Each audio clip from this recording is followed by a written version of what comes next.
Most owners have the tabby cat facts completely wrong, but these 10 entries correct the record. The first entry explains what tabby actually means, a genetic coat setting, nothing more.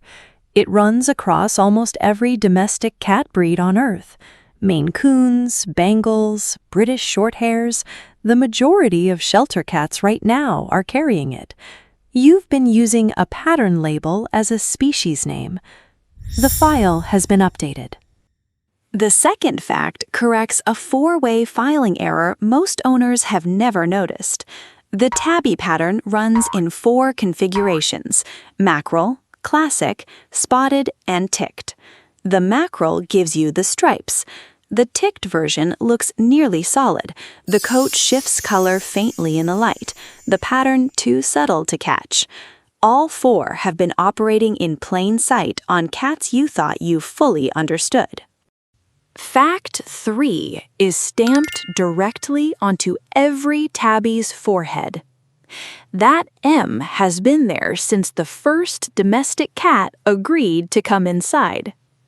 The marking is genetic, darker pigment concentrating along specific follicle paths on the face.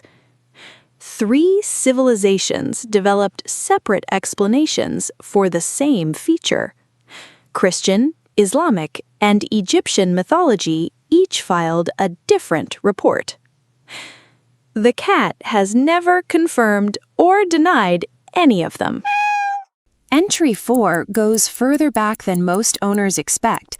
The tabby pattern is the ancestral default. The African wildcat, the direct ancestor of every cat currently asleep on your furniture, is a mackerel tabby. Mackerel means striped. Striped camouflage was its primary operational advantage. Every other domestic coat pattern is a revision to that original file.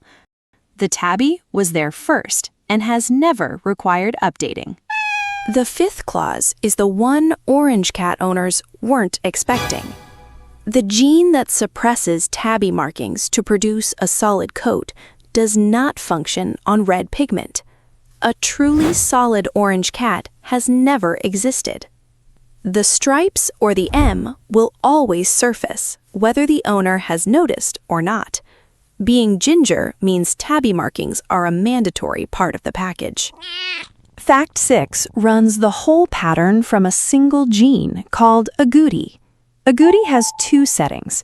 When it's active, individual hairs produce alternating pigment bands and the tabby pattern emerges.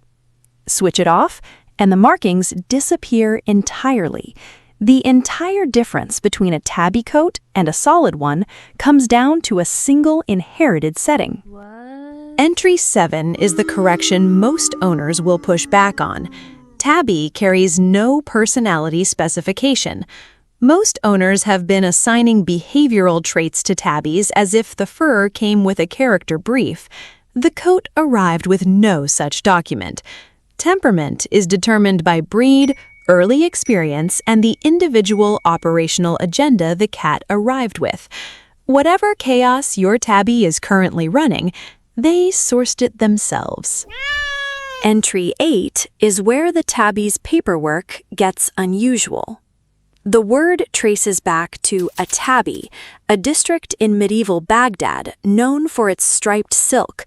That fabric name entered English in the 1630s and was applied to cats with similar coats by the 1690s.